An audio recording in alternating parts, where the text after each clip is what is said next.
So here I am trying to do the Monday thing. And last Monday in the van, in my Scooby, I promised you a van tour, and I also said that I'd left all my photographic equipment last week. And the car there's a heater. You might not be able to hear it, you might. See if that helps.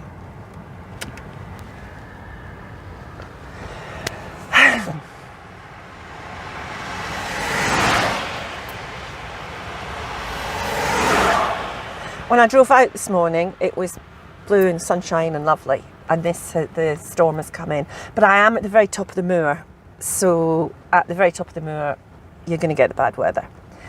Anyhow, last week I said that I didn't have my photographic equipment in my van. This week I have my photographic equipment.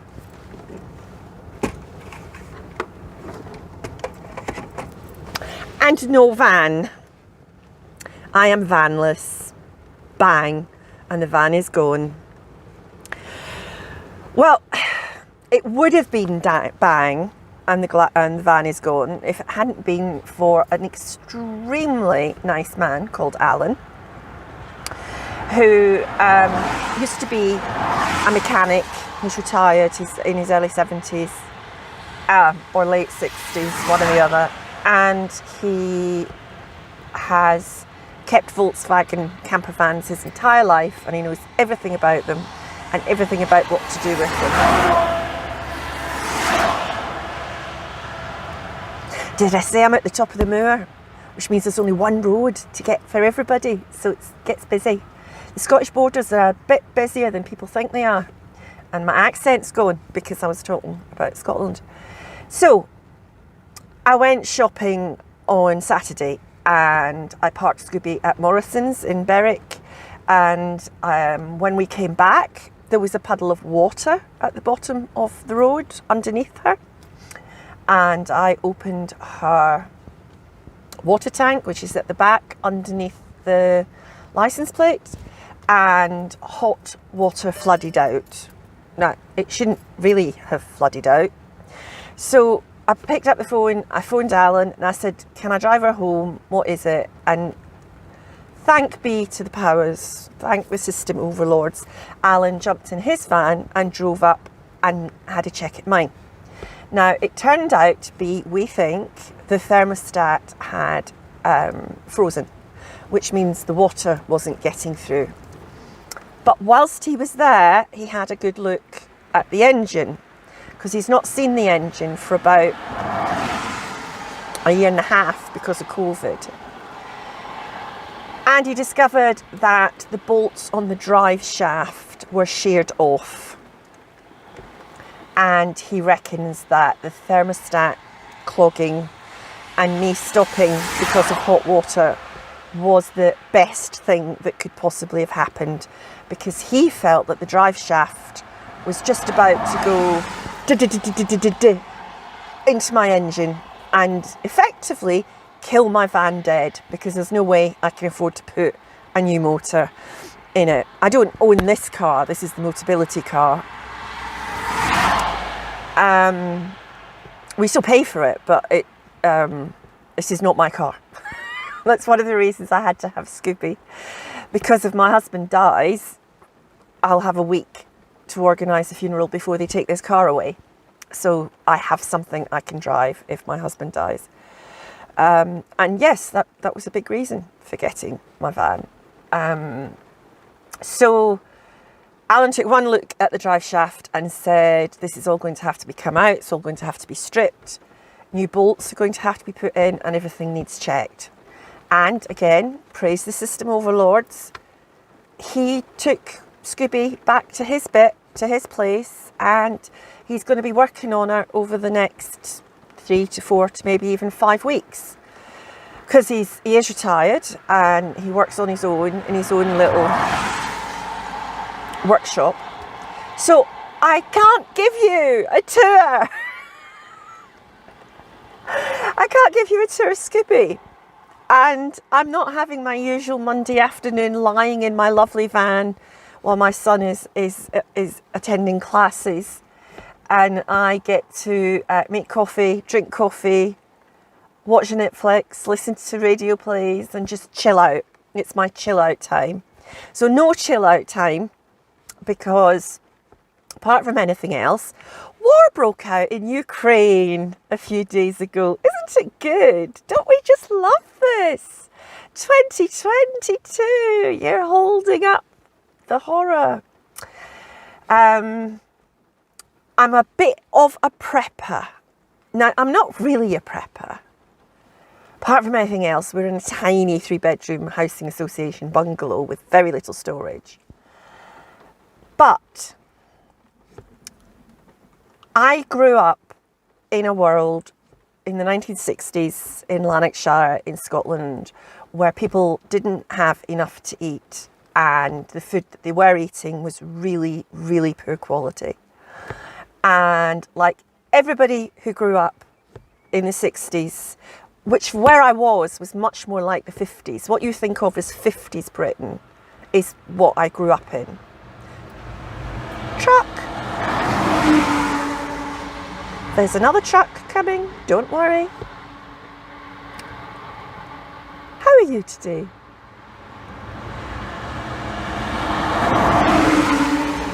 So I grew up where you always had lots of tins in the cupboard. You always had something that could make a meal. And when you went shopping, you bought what you needed, but if you could, you also bought a bit more so that you had a pantry stacked up. Now, I initially started my pantry, which is very small. It fits in a wardrobe. I originally started my pantry because of Brexit, because of the chaos that the Conservative Party have wreaked on this country.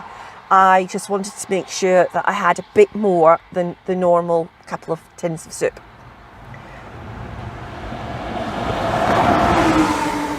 I wish you could smell this,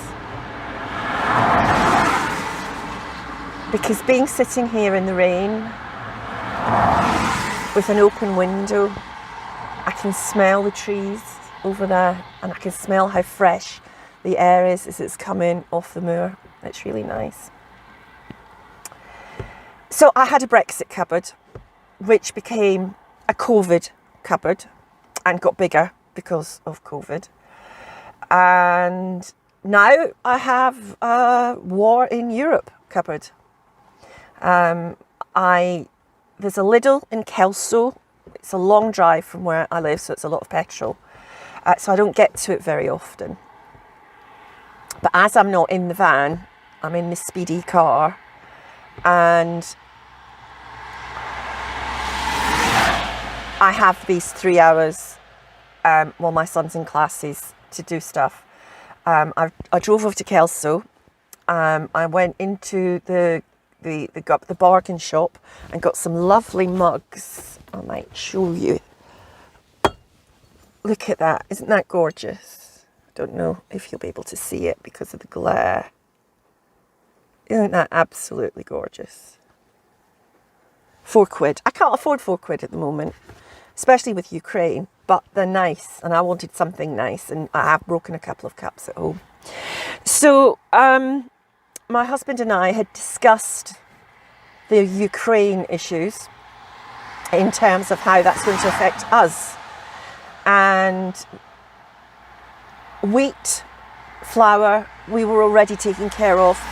At the beginning of COVID, I ordered an entire bag of spelt flour, a sack, and half a sack of white.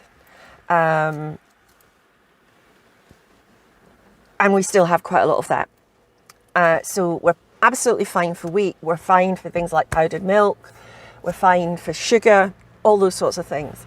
And what I didn't have, but I ordered over the weekend because of Ukraine, is that I didn't have powdered egg.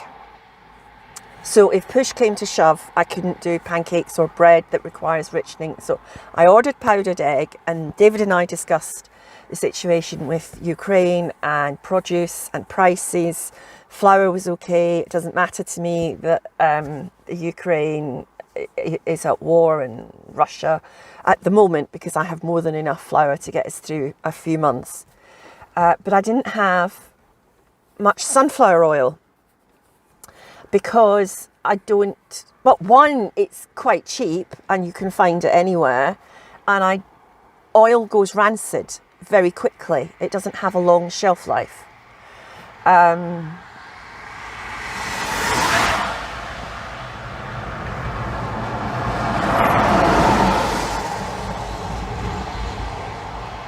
It's the only place I could stop, sorry. So I had some in stock. I had 4 or 5 litres, but I didn't have a lot. So I dropped my son off at Dunn's and I drove to Kelso to the Lidl, and I bought, we were also out of basmati rice, and we go through rice a lot, basmati rice. And Lidl does huge sacks of basmati rice at a really good price. And I'd needed to drive to Lidl to get that anyway. So I got 2 of the huge big sacks of white rice and 20 bottles of sunflower oil. Because the sunflower oil prices are going to rocket, and vegetable oil prices are going to rocket.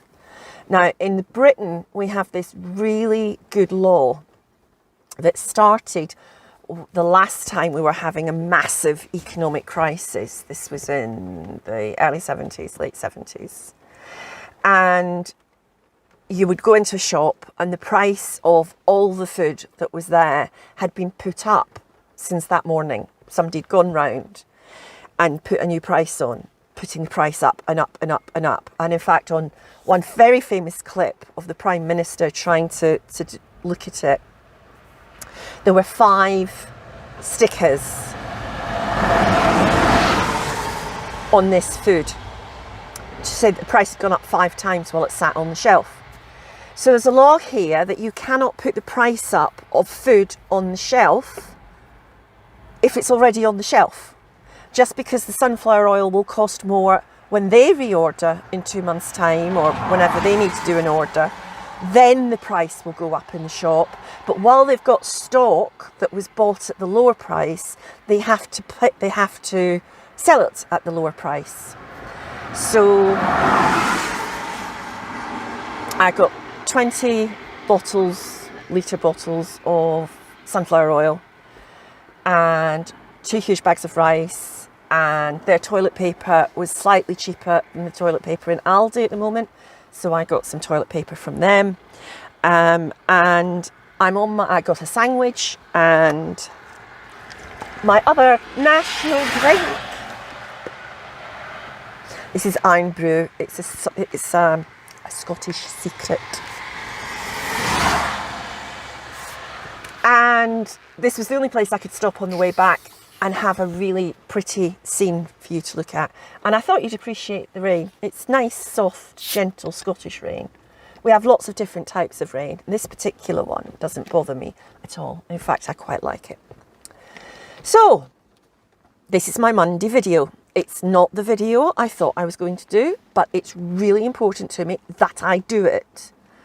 Just like it's really important for me to say that I'm so pleased that Jeffy Bear is doing well, and I know what it's like to be in horrendous pain, and I feel so bad that they can't find a way to get rid of the phantom pains. But I'm sure with physio things will get better. And I'm not going to have a van for several weeks, so get used to the car. I'll try and make it a less travelled route the next time. I'm going to get back and find all of this is completely gone, haven't I? That there is absolutely nothing that it can be saved and uploaded. Well, that's fine. That's absolutely fine. I am extremely fortunate that I can afford to buy 20 bottles of sunflower oil. I am extremely fortunate that I can afford to buy 2 big bags of rice at once. And that's the main thought that I want to leave you with when it comes to what we're all facing. Regardless of what happens, the world has changed again. Even if Russia removes itself from Ukraine tomorrow and apologises and pays for the damage, even if that happened, the world had still changed again.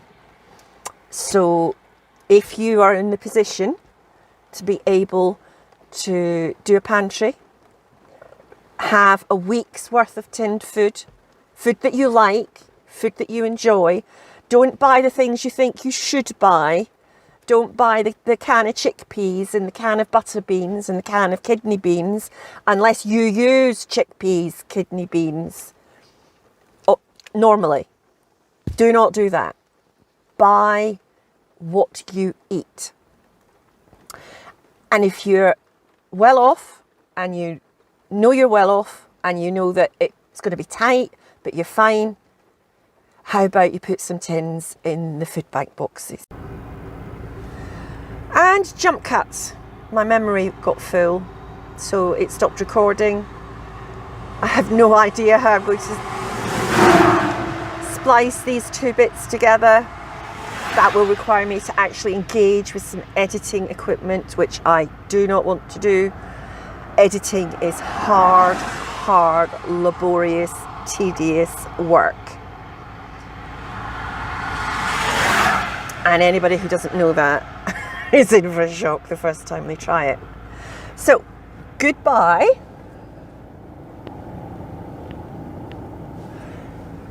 From a misty, moisty Scotland. What I was going to say is if you have got money and you are secure, please give food to the food banks. Give money to the food banks. Money is the best thing you can give any charity. Okay? And I will definitely see you next Monday.